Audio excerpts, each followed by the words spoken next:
Guys, welcome back to Foxes Abroad, and this is just the bi-weekly update now of what's been going on since we went to the track in the last video. I'll bring you up to speed on some of the projects, what we got going on, and why we're dragging our feet so hard. Well, here's the coop. A lot of people have been asking about it and waiting on progress and when are we going to get it going, when are we going to get it running. Soon. So with the exhaust all kind of buttoned up now, we finally got the right clamps. All the rest of the front dress is together. I spent most of the day yesterday with the wiring for the smart coils. So you get the harnesses here and you get the coils themselves with the kit, but then I had to get the kit that attached these harnesses because they stop like right at the back of the motor. The connectors that go into the car and then plug into the computer. So yeah, I wired all that up with all these instructions, trying to make sure I got the right ones because there's different instructions for LS based stuff versus Ford stuff, and terminology starts getting swapped around with odd harnesses and even harnesses with cylinder numbers, and I just had to make sure I got everything right. And plug that in the other day. I'm at the point now where the last couple wires I need to hook up are these ground wires. So these ground wires on each bank have to be attached to the cylinder head. So I got to jack the car up to get to the back of the head, crimp an eyelet onto this, because I can't get my hands back in here to get there. So I got to do it from under the car. And then these are the main power wires going to each bank of coils. So it's all going to need to be on a big power wire coming back with a switched relay. So I want to make sure I got a nice good relay. I don't want a piece of junk in here. Trying to find something decent in the UK on Amazon or anywhere else, kind of very difficult. So I had my old Aeromotive fuel pump wiring kit that's still I'm reserving for this car. But this kit has a lovely 30 amp relay going to it. But I think the money is in all the good wiring that this kit comes with. It goes all the way back of the car. There's a circuit breaker in there. This is the kind of relay that I want, so I found one similar like it. It's like going to cost me like $40 just for the relay and a pigtail. And then the kit came with a fuse I'm going to put in line. So once I get that, hopefully by next weekend, I'll have that, maybe get it wired next weekend.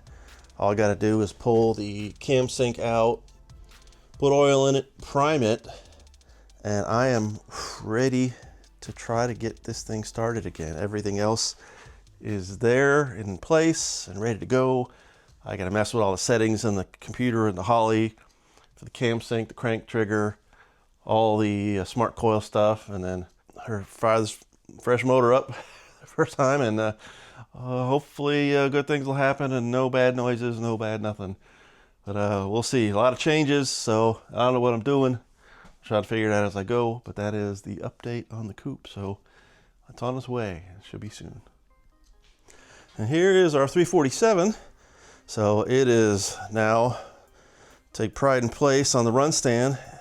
What we're waiting on for this are proper length push rods. There was a snafu with Summit Racing. The order just sat there and sat there and sat there, ordered and paid for, but nothing ever progressed. You never got an email that said items being shipped, or you never got a tracking number. It sat for 10, 11 days, and I called them back up, asked them a question about it, and they're like, yeah, it's saying it's shipped on our end, but the post office, blah, blah, blah, blah. But he must have saw something in his computer that I couldn't see, so because he just decided to send me another set of push rods for it. So that usually doesn't happen unless something's screwed up. So I'm almost 2 weeks behind on this thing getting running because the push rod order snafu. I would have had them by now, and we would be running this thing by now. So, but in the meantime, the proper pulleys showed up, and they are bolted on. Just a water pump and crank pulley. Waiting on a belt, the proper belt now for those pulleys. So if I wasn't waiting on the push rods, now I'm gonna be waiting on the belt anyway. But that's it, 2 things, and this engine is ready to rock and roll. I did all the cut to length plug wires. This Blueprint distributor's ready to run thing has, just like any other MSD distributor, it's got like recurve springs and advanced washers in it. And I changed a little bit of that up to make it a little bit more sporty because it comes with the laziest setup almost you can get. Push rods, a belt. All I gotta do is bolt this cap down. I still want to prime it after we put oil in it, fuel, and we are ready to light this thing off. So I kind of like to wait for John or Pete to be here for that. I especially like to wait for John and Pete to be here for this because they helped out a lot with this. It's not going anywhere anytime soon. So Pete's on holiday again. When he gets back, I think it'll be a good thing for John and Pete to both be here for when we try to fire this thing up, because it'll be an event.